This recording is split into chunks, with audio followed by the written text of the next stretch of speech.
What's going on, everybody out there, and welcome back to another episode of the Dark Avenger comic book review. Unfortunately, for the second week in a row, we are doing this as a video instead of a live show. We're actually recording this on Friday night, and I did mention on Discord that we were going to make the pre-review. Since this isn't a live show, we can't say a pre-show. The pre-review, before we get into the review, we were going to talk about why. This week, as you all know, we've been having stuff going on with our dad medically, and he went to the doctors. He had a lot of tests taken, And I had laryngitis. and also Mike had laryngitis at the beginning of the week. Well, it's going away a little bit. Well, that wasn't the main reason, though. I mean, No, I didn't even think of that, though. That's true. The main reason was our dad, yes. Yeah, so he got the results from the doctors this past Tuesday, and that's why we didn't make it to Frontline Live, because our dad got very, very bad news. Now, our mom kind of doesn't want us to mention too much detail-wise. Suffice it to say, though, the results he got, he will be going for several biopsies, and if you know what a biopsy is for, then you know already what he was diagnosed with. And it's really to find out if there's any medicine or means to help, because there are some medical problems with our dad. And that's kind of turned the house upside down a bit. We weren't expecting it to be as bad news as it was, and that's kind of thrown everything kind of off into a whack. So it's because of that, and also I'm doing a little bit extra behind the scenes, because our mother's taking off of work, take him to the doctors, take our dad to the doctors, and it's becoming a bit of a stress for the house. So that's kind of why things are a little bit off. Our hope, and I did mention this, I had a Twitch stream earlier today. Our hope is that by the end of July, beginning of August, everything will be back to as normal as possible. Realistically, I mean, I could tell you guys next week everything's going to be great. But realistically speaking, though, with all the tests that are going to be run next week, plus the results of that the following week to maybe the week after that, we're going to be going into the beginning of August at that point. So, July is going to be touch and go. As we mentioned before, we did bring back Brooklyn Boys. I mean, with all that's been going on, life's too short, and a lot of people have been asking what brought about all of a sudden bringing Brooklyn Boys back without even teasing it or warning. Well, not really warning, teasing it, and it's just, we've been wanting to bring Brooklyn Boys back for a while, and as we're learning, life is too short to keep putting things off and say, yeah, we'll deal with that. So we just dealt with it. We decided to kind of have everything dealt with, because life is too short, and that's definitely something that we've learned.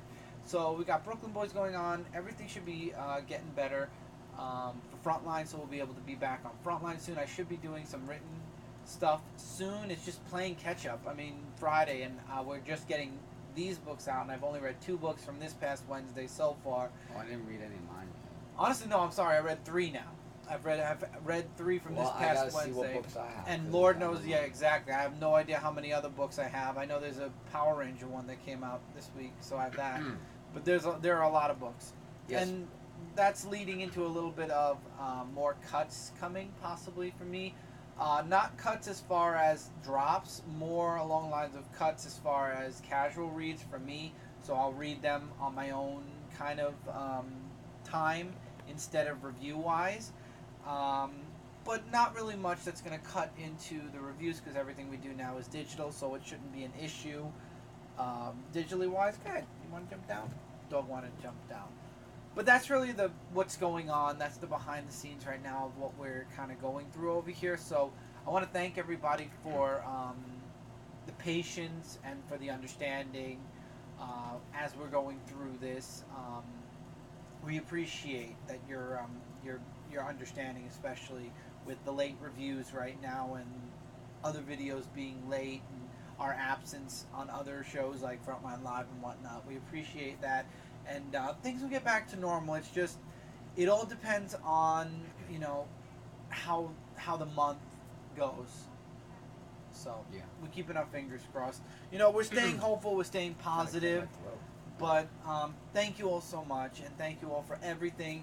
I've had tons of messages, well wishes for our dad.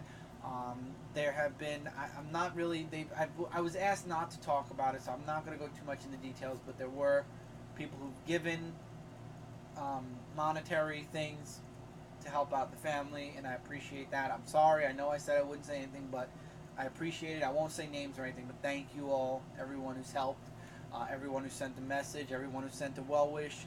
Thank you so much. And most of all, just thank you for your patience and understanding while we're going through this. Like I said, I think by the end of July, beginning of August, we're going to know where things are at, and that's where things will be as normal as they can be. So we're just staying hopeful that we'll get some good news. Can't get really much worse. Knock wood, I shouldn't have even said that much, but we're hoping. And that's 6 minutes, and that's a good pre-show or pre-review. But again, thank you all so much for everything. We appreciate it. And we're hoping to get back to a norm soon.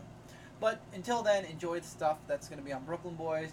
We're going to have some stuff for Frontline soon. Ask Spidey being one of them, and others. Oh, yeah, that's cool. And other stuff. And then the reviews, hopefully, it's all about, when it comes to this show, coming back, full circle back to this show, it just all depends on, now today's Friday, we have Saturday and Sunday.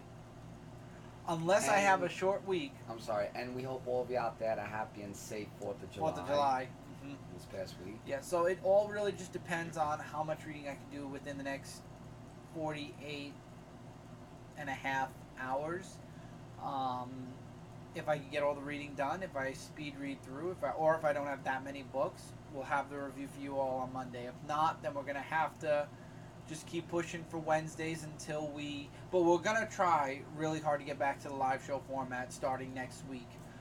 So we're really going to try super hard to get back to that at least. Other than that, it'll all depend on catching a week that's a very short week and pushing back to Monday and keeping it there. We're going to keep our fingers crossed about that. But this week, which is the week of June 25th, 2018. We have 20 books. Oh, plus one book that was physically, I forgot to mention. Oh, 21. Oh, yeah, you only have... Okay, yeah. Yeah, well, you're going to start anyway. Yeah, but I'm going to start anyway. So there's like 20 books. If you just excuse my voice, I'm just getting over laryngitis. It's fine. And again, because it's a video, because it's Friday, and this is last week's books, it's going to be short again. If we get back to at least Wednesday, that's when we'll start really going. And I forgot to say, it's the last week of June. Did I say last week of June? I don't remember. I don't remember. Harbinger Wars 2, issue number 2. So in this Harbinger Wars, we have, thank you, we have what we saw in the last issue where there was the girl that was with the book. I think, the boy actually, his name was Jay. And there's just lots of dialogue just to see like what's going on between the wars and, Arak and Ninjak are being like the main ones of it. And they're trying to stop all this time conspiracy from happening, as well as controlling it. So, with that, we go into another character. Yeah, Bloodshot, that's in the action. That's going up against Livewire, and Bloodshot has wings. I saw that. I was about to say, what's up with that? That's like really, really strange for that to happen, and there's just so much that's happening, and just with the book and everything, just... Wow. Oh, we're back to the book. That's the girl with the book. Oh, I thought it was last issue, because that's how it started. But yeah. So the book might be the answers to why time is being all mixed up and everything. So in that case, we're going to have to find out more information in the next issue to see where it goes from there. Now, I thought the last issue that was the last one, but I apparently forgot there was more. Big Trouble in Little China, Old Man Jack, issue number 10. So this focuses on Lo Pan's character, about him trying to kill Jack. Because we all know Lo Pan, he wants to wish for immortality and take over the world and blah, blah, blah. So Jack asks for Egg Spirit to help him out, as well as Thunder. And he tries to give him like torture and everything and stuff like that. And nothing bothers Jack. Nothing really bothers him. That's what I like about his character. And they decide to work together by him snapping his neck to get into the afterlife. Because Jack wants to go into the afterlife to try to find the people who have died that were close to him. So he does that and gets into a little bit of a tassel at first. Because, he always wants to make trouble and stuff like that. And he meets up with Pete and I forgot what his other name was.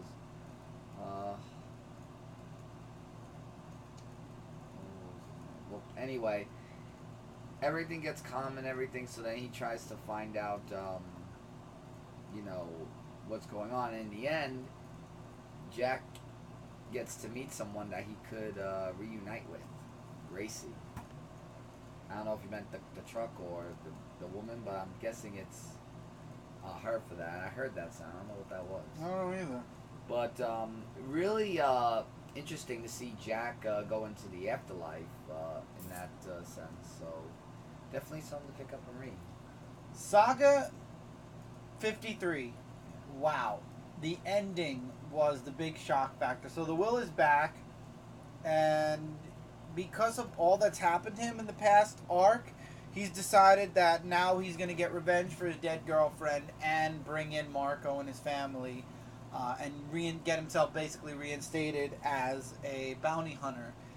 And it was a very interesting issue. There was a shock factor at the end that I will not spoil, regardless that it's a week later. I will not spoil it until the next issue, because it was a really shocking final page.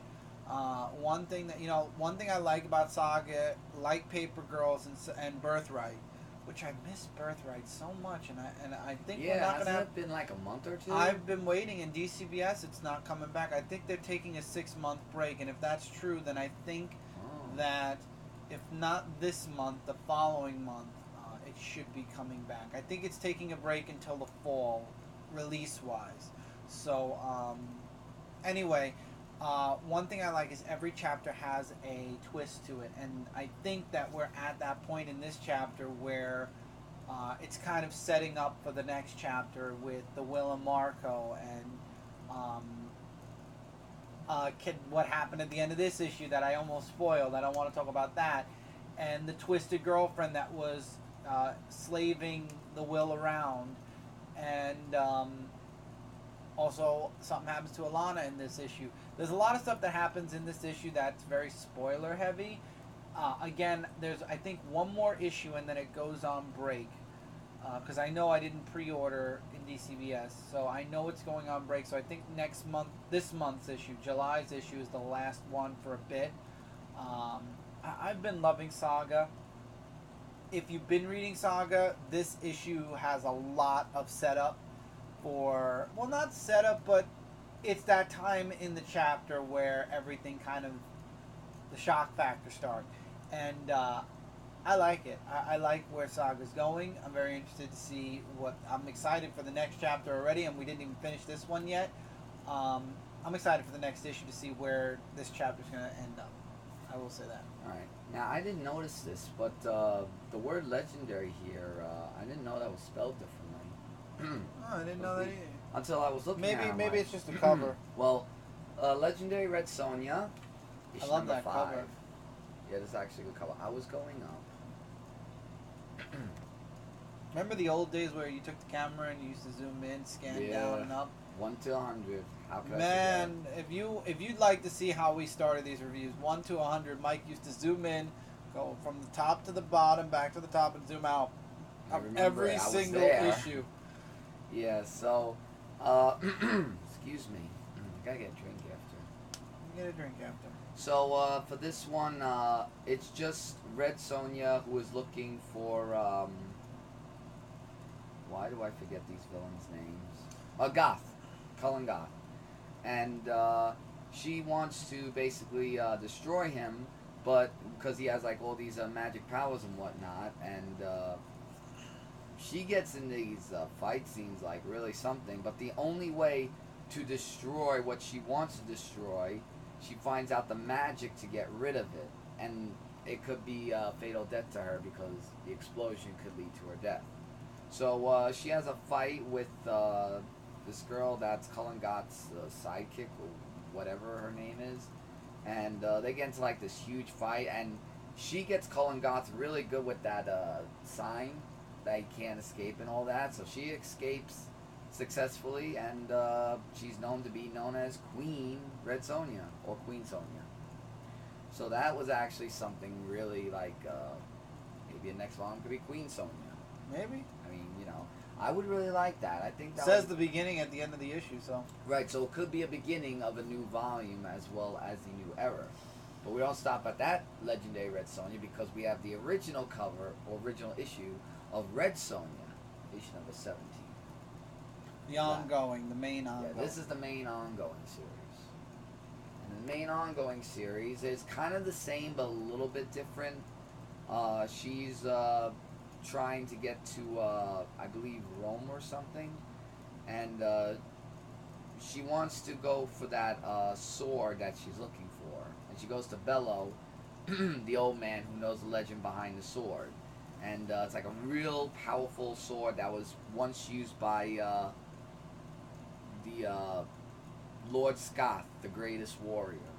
And he was known to be using it, but it can get a little bit too powerful.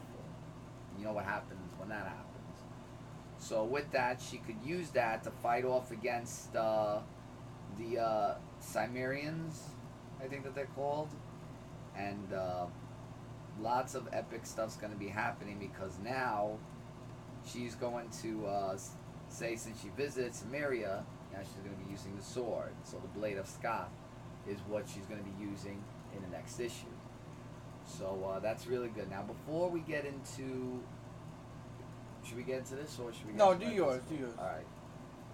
Because that was physical. Yeah, And I reviewed it on Frontline, really, so it should be short. So make it very short so this way you don't have to worry about your voice. I will.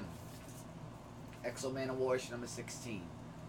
Basic, simple, it talks about Sabas's character more and his voyage to find the man with the golden hair. And he helps a poet and a writer, basically, I just want to show the art, with his vision that he saw of the king with the golden crown.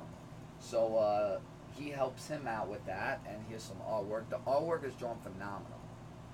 And this part I showed you was after get to Sabas, Arak was fighting off against the Huns who were going after him. So with that, he had to fight off against them. And I like this page right here. I just want to show this page where it shows half Arak, half Exo Manowar. And it shows the real warrior in him without the suit. And that's what I like about showing Arak's character too. So it's not just only the suit he needs to wear to be powerful. And then he goes to the townspeople who really doesn't like him because he sided with the I think the Romans and stuff, calling him a savage. And Sabas is right there, and well, I guess his vision of being the man with the golden hair is going to come true. But when that's going to happen, only issue time will tell. But great issue. I definitely say to pick this up. Now, a break from Shattered Grid. We have Mighty Morphin Power Rangers 25th Anniversary, what is this, special. It's a one-shot. And we go through the Power Ranger eras with, starting with the era of the 6 Power Rangers after Zach, Jason, and Trini have left, where Tommy is now the White Ranger. We have a nice story there. Then we have another story in the same era. Then we jump all the way into the, I think right after that we jumped into the main, like the latest Power Rangers meeting the first gen, or something that connects the two stories, so to speak, between the first gen and the latest gen of of Power Rangers. And then there was another arc, I'm trying to remember, there were several stories within the book. But it's a lot of stories, and it takes you, Power Rangers Lost Galaxy was, I think, also in there. Was it Lost Galaxy or In Space? I think after Turbo was in space, and then it was Lost Galaxy. Okay, then in space it was. I think it was in space. It was spanning several eras of Power Rangers. It was a nice book. Again, it was a nice reprieve from Shattered Grid. Is it important? If you are a Power Ranger fan, yes. If you're not a Power Ranger fan, if you're just reading Power Rangers for Shattered Grid, it's not. And also to note, there is the first trade paperback of the original Mighty Morphin Power Ranger comics that came out back in the 90s. As a matter of fact, I already skimmed through it because I remember one or two of those comics. It's amazing how the artwork's changed so much from the late 90s all the way now till up to the year 2017. It's amazing how different art is. Looking at the Power Rangers specifically, and I enjoy. I mean, I'm slowly going through the trade, but if you'd like to read the original comics, which I think I have one that I really wrecked up bad, definitely check out the trade. I'm glad Boom's releasing it. I think there's going to be at least 2 or 3 more, maybe one more. All right, Grimm Tales of Terror, Volume 4, issue number 4.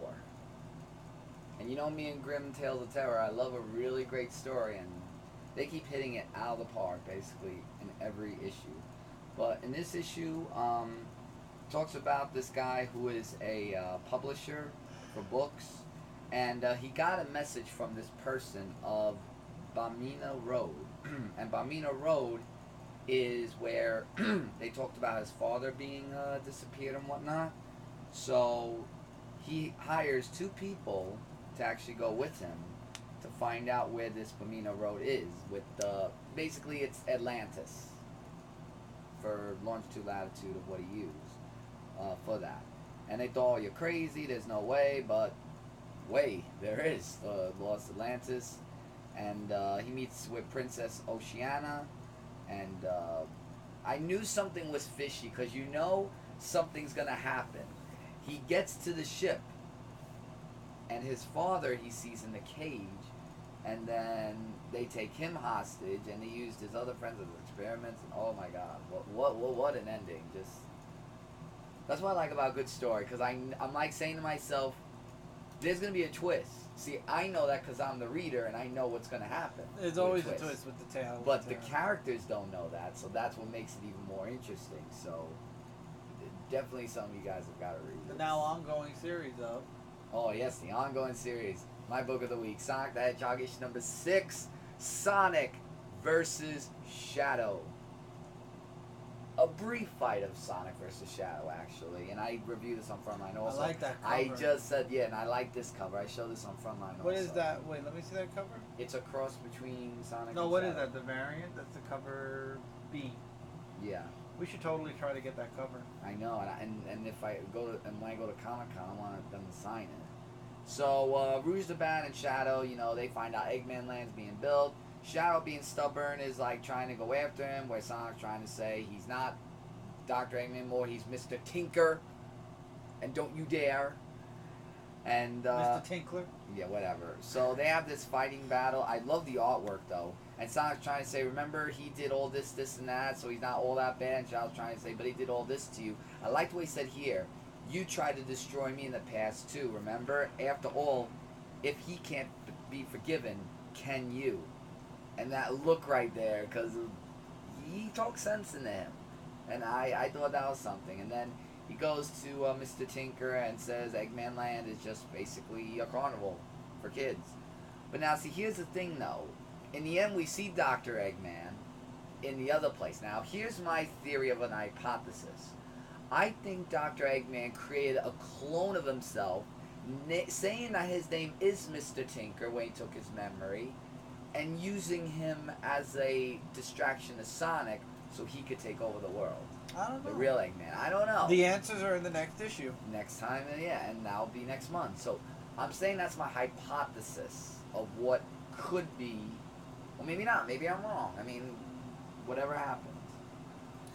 Yeah. Alright, we are going into the big 2 now. Starting with Marvel 2-in-1. We all know it's coming very soon. Fantastic Four. So Marvel 2-in-1 Thing and Human Torch issue number 7. They're still universe hopping. Doom is with them because he's trying to make sure that Ben doesn't get himself and Johnny killed. Their powers are still slowly disappearing, and they find out about the woman, by the way, who's traveling with them, that she's basically just using this to find a suitable body for her older sister, her catatonic sister, and kind of memory swap whichever her sister is in one universe with her actual sister. And I like the cliffhanger at the end where she kind of runs off and jumps dimensions, and she kind of throws out, your family's dead, mine doesn't have to be, and disappears. I'm wondering if after what happens in this issue, if the next issue Ben will kind of tell Johnny the truth, but we all know it's not the truth because next month the Fantastic Four is coming back. So unless Marvel 2-in-1, the next issue leads into Fantastic Four #1, I don't know what to expect anymore with Marvel 2-in-1. We'll have to see. Venom issue #3, we get Miles versus Eddie in the beginning. Oh, Eddie is back as Venom in that universe? I thought it was... No, Miles is in the 616 universe now, Mike. Also, it's Eddie Brock. Yeah.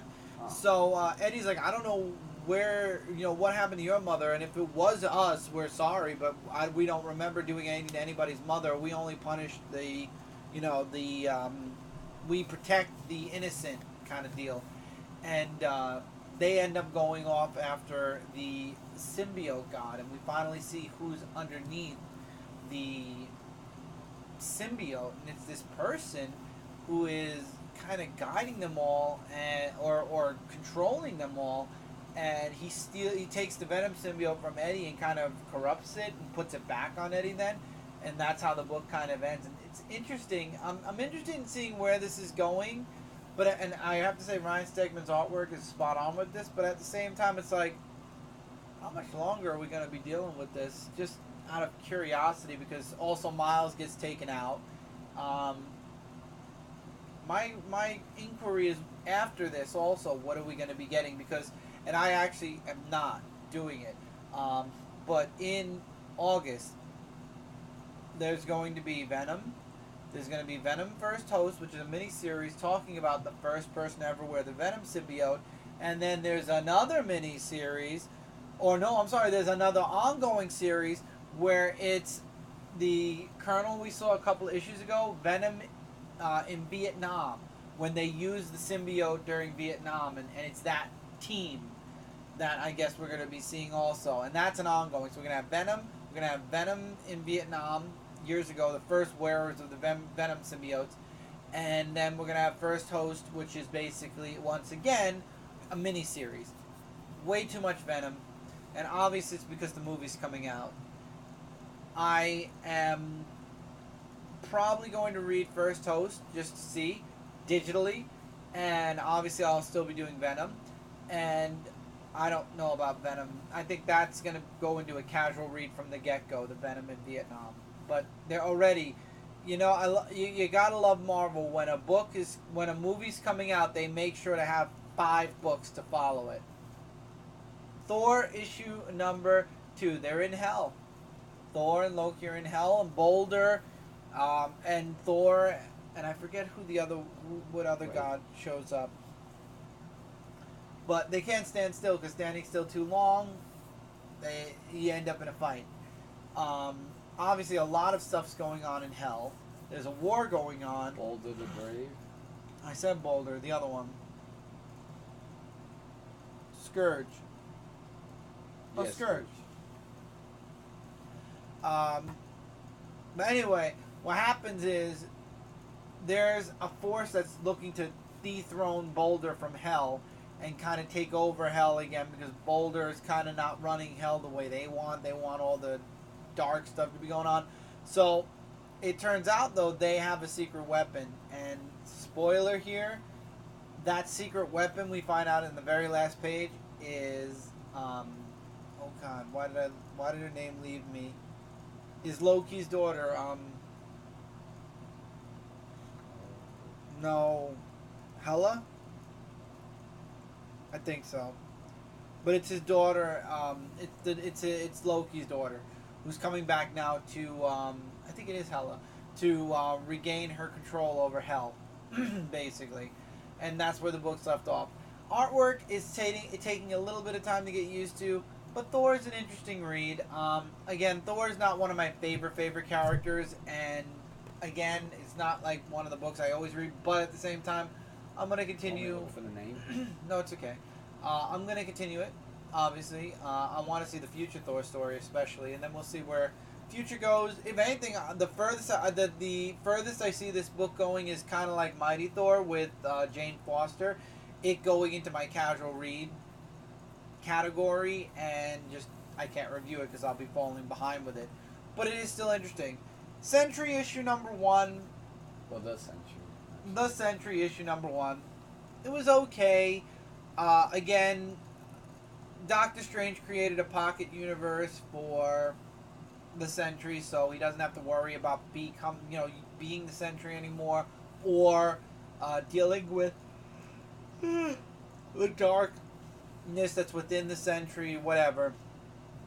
Except now somebody who's found out about this pocket universe and how Sentry's going back and forth between the real world and the pocket universe has destroyed the entrance or the people in the pocket universe that have been helping the Sentry. And now Doctor Strange isn't around anymore as the Sorcerer Supreme. He's off in space, which, by the way, I'm done with that book. I love the artwork in it, but the story is boring. It's going to be interesting, but at the same time, Sentry is not exactly a character I'm interested in. I'm only bringing this book up because, number 1, it's an issue number 1, and number 2, it was intriguing. Will I be coming back with Sentry issue number 2? I'm not sure. See, and this again plays into, there are a lot of books we read each and every week. And in the interest of time and ability, I would rather read, the books that I really enjoy and review, and then throw in a couple of books that I'm casually reading. And Sentry is not exactly a character I've ever been truly interested in, other than during the Dark Reign. So, out of all the books that I'm reviewing, I think Sentry would be one of the ones that would fall to a casual read even before Thor. But it was an interesting read nonetheless. Do we need it? We'll see. Because again, Sentry, they keep killing him and then they bring him back not a couple of years later. So it's like they don't want him, but at the same time they do. And I think this is more of Bendis leaving Marvel and them bringing back their Superman character. I don't know. Mystery of Madripoor issue number 2. Kitty Pryde is regrouping after what happened. And we also have Storm, Rogue, and we also find out that Magneto prisoners to Viper. And now Kitty Pryde's going to get the rest of her ex-girls together and they're going to go save their friends.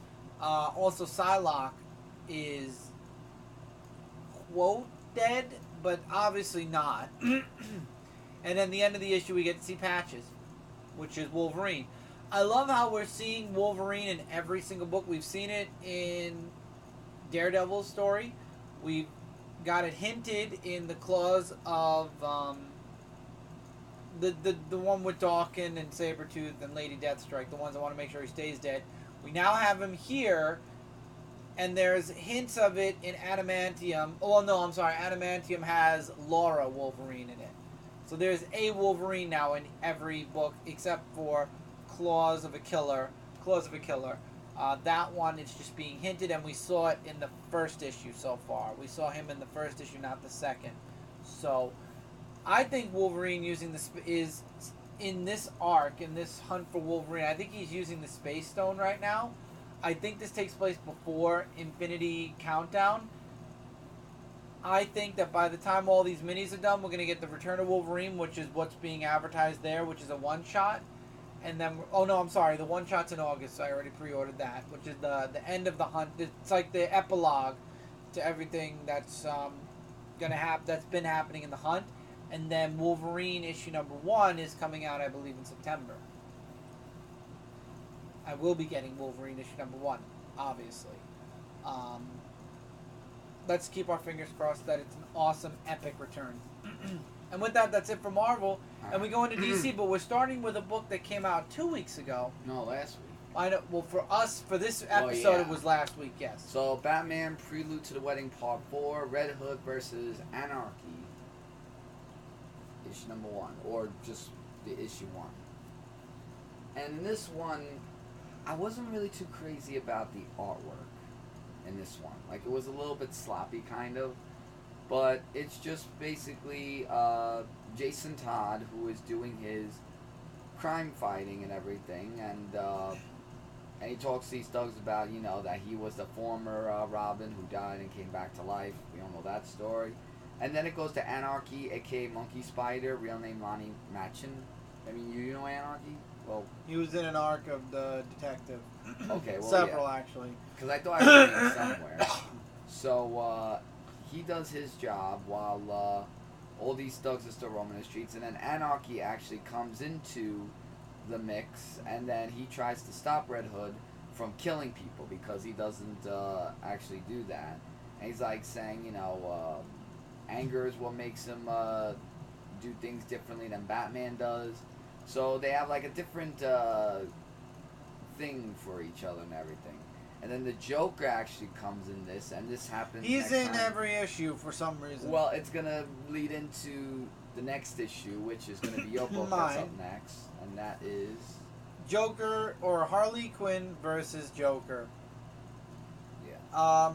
This basically leads into the arc that we got in Batman, where Joker was killing all those people in the church. Well, Harley's beating up on Joker, and you see that there are hints of possibly Harley going dark again, because Joker's like, at some point you're going to come back to me, or at some point things are going to get go back to the way they were. Anyway, he admires Harley or whatever. The fight was really one-sided for a bit. Harley thought she was winning. We all knew as readers and Joker that it wasn't happening. And I'm sorry, something got caught in my throat. But Harley ends up losing. Joker ends up escaping. Doesn't kill Harley, though, which he notes about that. Finds the gun, and then he ends up in front of the church, and that goes into Batman issue 48 through 49, which is what we just finished reading last week. And it all leads to, and we know issue 49 now leads into 50, which is the wedding, which has a lot of people upset, and New York Times already spoiled the wedding. Oh, they did. Good news is I didn't pay attention to the New York Times until after I read issue 50. Yes, I did read Batman issue 50. Obviously, we're not going to talk about it on this show, but I will drop this little thing. I'm glad that I stuck with digital copies for all the preludes to the weddings. I only wish I was smart enough to do the same thing when it came to the Kitty Pryde Colossus stuff, because I did grab 2 specials from the X-Men Gold series because I thought they were the wedding issues, all to end up being Gambit marrying Rogue. Yep. Wow. Flash issue 49. Obviously going to talk about it because the Flash War. So, Wally was being played, of course, by Zoom. He only wanted the Flash, what is it? The Speed Force to be broken open so that other things can break through. And he also and of course, Reverse Flash wants to become the Flash. So now it's becoming a 3-way fight between Wally, Barry, and the guy's name, whatever his name is, Reverse Flash.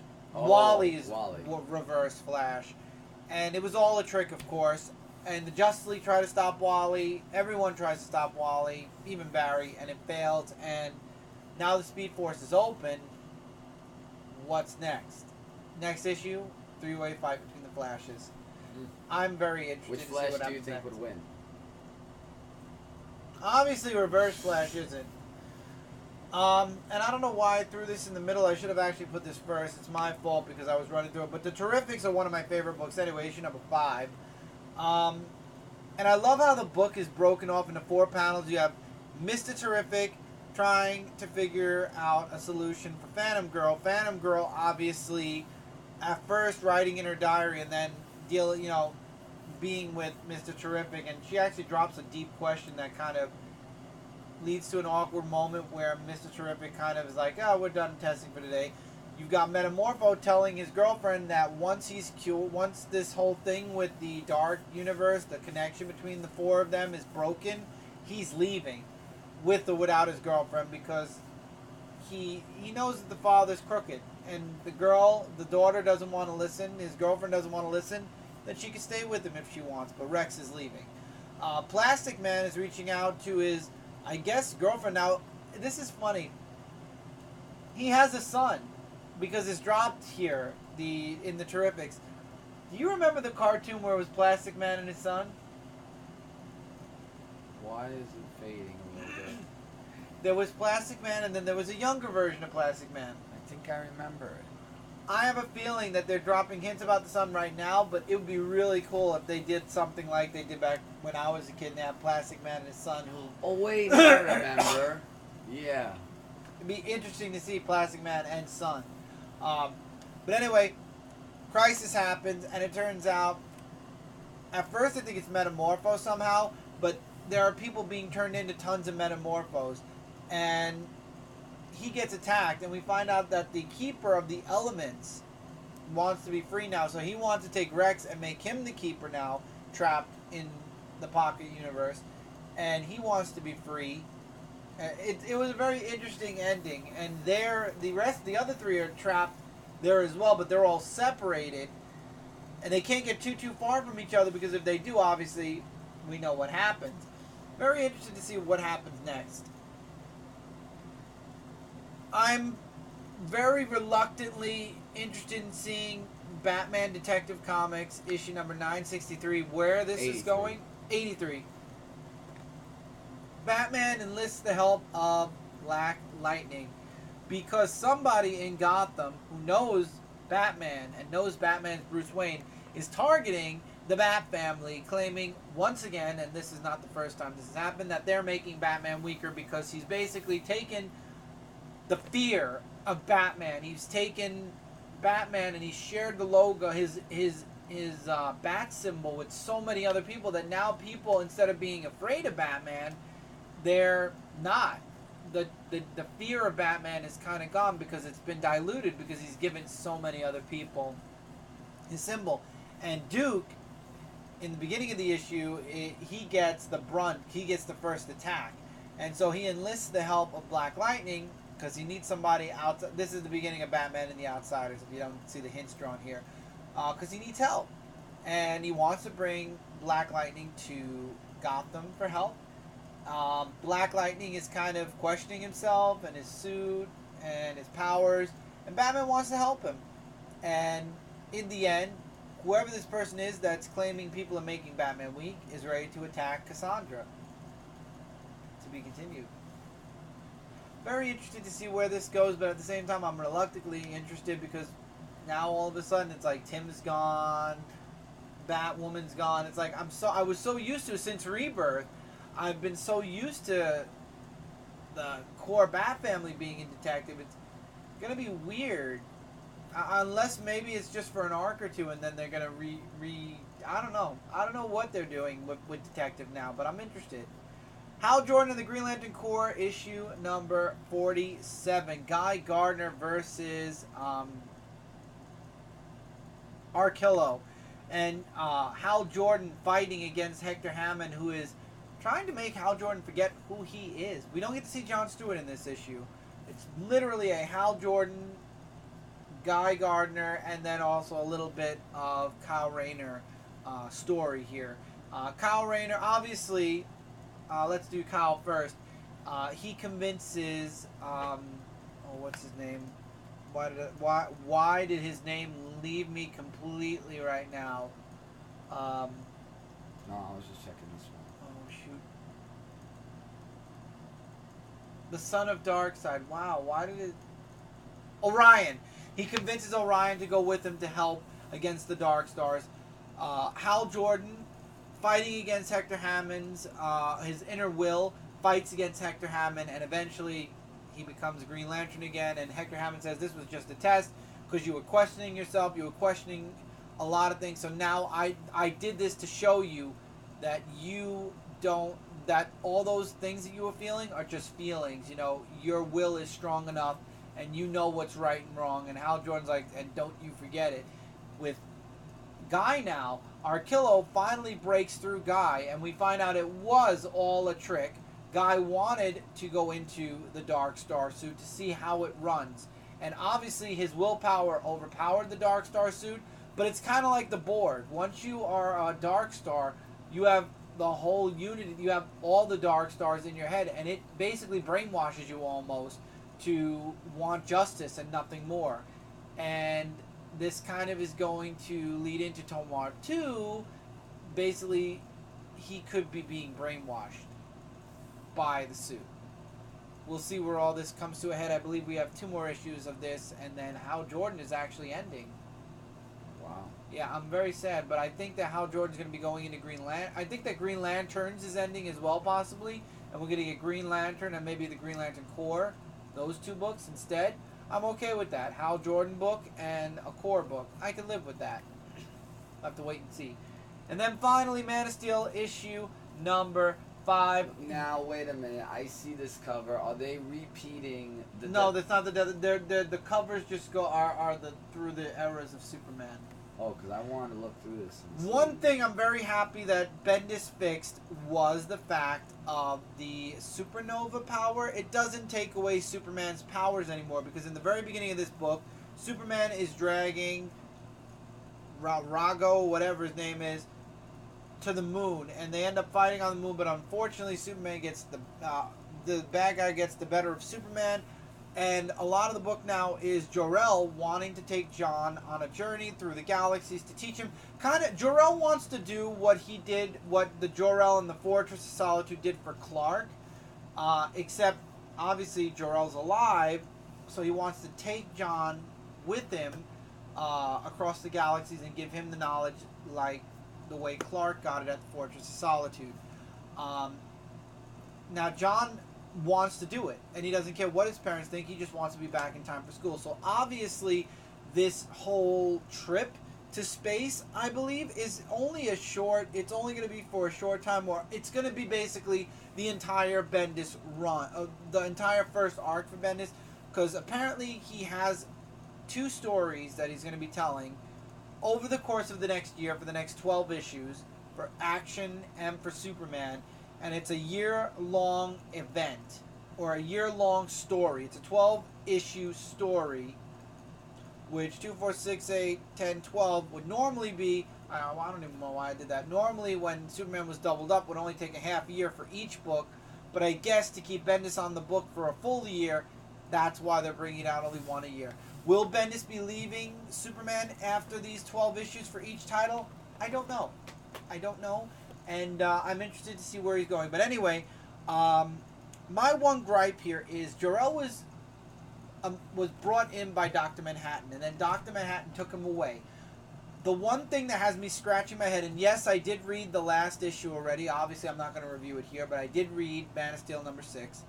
But the one thing that bothers me is Jor-El was taken away. Now, we all remember Dr. Manhattan took Jor-El back because he made his impact, and then it did whatever it had to do to Superman, and he took Jor-El away. Jor-El was gone.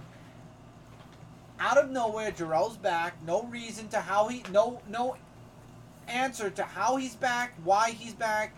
Did Dr. Manhattan Steel take him away to begin with? It's just like all of a sudden the whole DC universe, even Clark and Lois are like, like he was never taken away to begin with. He just left for some reason. And that bothers me. There's a bit of continuity problem here. How is Jor-El, all of a sudden back? Why is Jor-El back? How is he back? Is the main question I would love to have answered that we will not have answered during Man of Steel, unfortunately.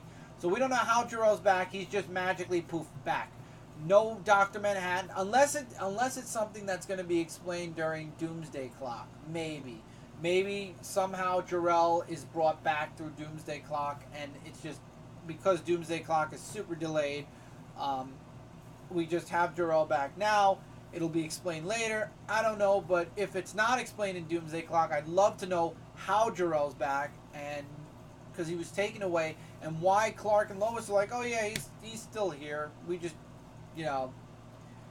I'm not really. I don't really. I like that he's there now, but I don't really particularly feel comfortable with Jor-El being alive. I don't think Jor-El, out of all of Clark's parents, should be the one alive. I think that Martha and Jonathan have more of a backing to be alive than Jor-El, because those are his parents that he never got to meet, you know? And it's weird.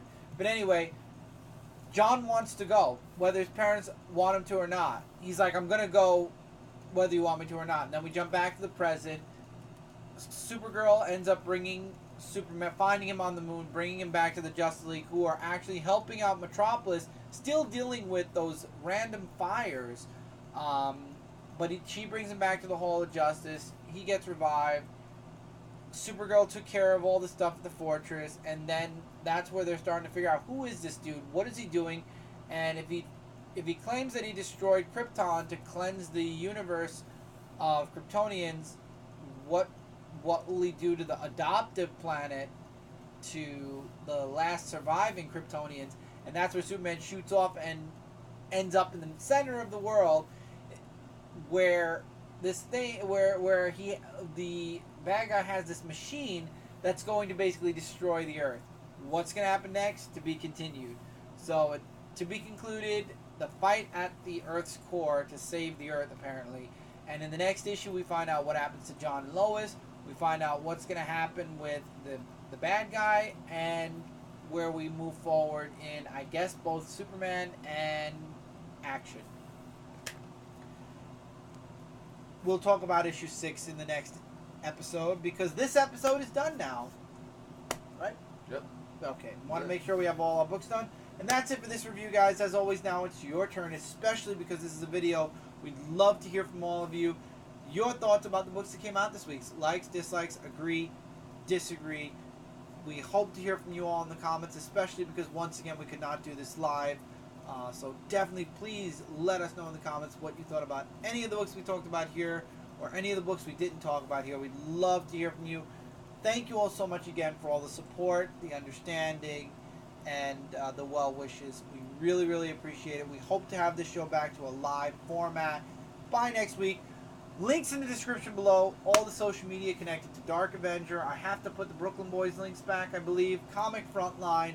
Discord, Dysfunctional Gaming for an awesome gaming community. Comic Frontline for an awesome comic community. And way, way more. We have a little bit of everything for everyone on the Comic Frontline Discord.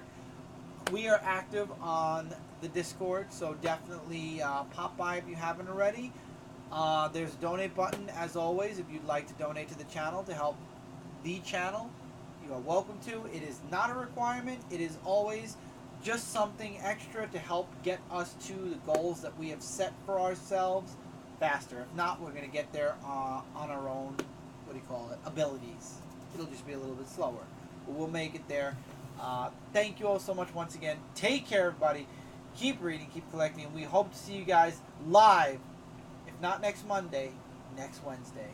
Yep. Take care, everybody. Bye, everybody.